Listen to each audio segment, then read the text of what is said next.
If you are a regional or division president at a home builder, please listen to this, because I believe there are solutions out there that could change the way that you look at this market. You follow the playbook: higher incentives and broker commissions, price cuts, slower starts. Everything that is supposed to work in a buyer's market, but this time it's not working. Revenue is down, marketing costs are up, and your sales, they are stagnant. And you're not alone.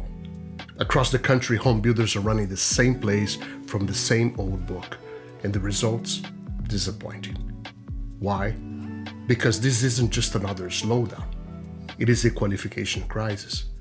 You talk to any lender right now and they'll tell you that in some weeks, half of the buyers walking through your models are getting denied. Not because they're not interested, but because they don't qualify. So, some of you double down on affordability, thinking that was the solution. You reposition land, you reduce the square footage of the homes, and you stripped out finishes and features to hit a price point. But here's the problem. The segment you were chasing is shrinking. The average age of a first-time home buyer is now 38 years old. And they made up just 24% of the market in 2024, the lowest share ever recorded. You just didn't build smaller and less appealing homes, you backed your entire sales strategy into a corner. So you've done everything you were taught, everything your mentors told you would work. And maybe, just maybe, that is the problem. Because the rules of the game have changed, but the playbook hasn't. So what do you do?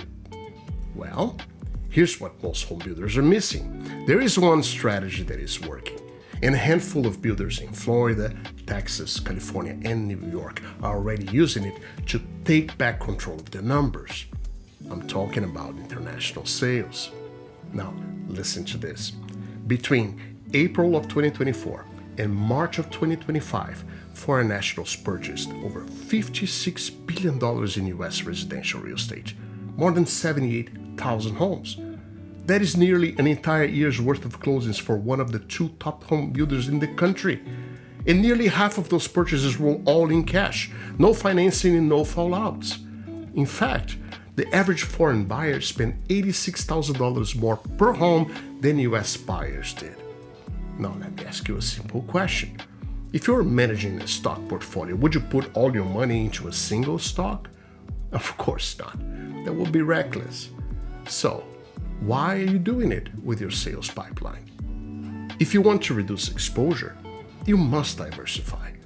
If you want to increase margin, you must expand your buyer profile. And let me be clear, this isn't theoretical. I spent over a decade leading one of the most successful international sales programs in the US, closing between 1,000 and 1,400 international home sales per year, generating up to $500 million in annual revenue for one of the largest home builders in the country. This is real. Right now, divisions across multiple states are selling hundreds of homes a year to international buyers, while others are missing the opportunity entirely, relying on the hope that the market will simply bounce back. You might be asking yourself, why haven't I heard about this before? Well, because your competitors are not going to hand you the keys to their best kept secret, the one that is giving them a clear edge on their markets.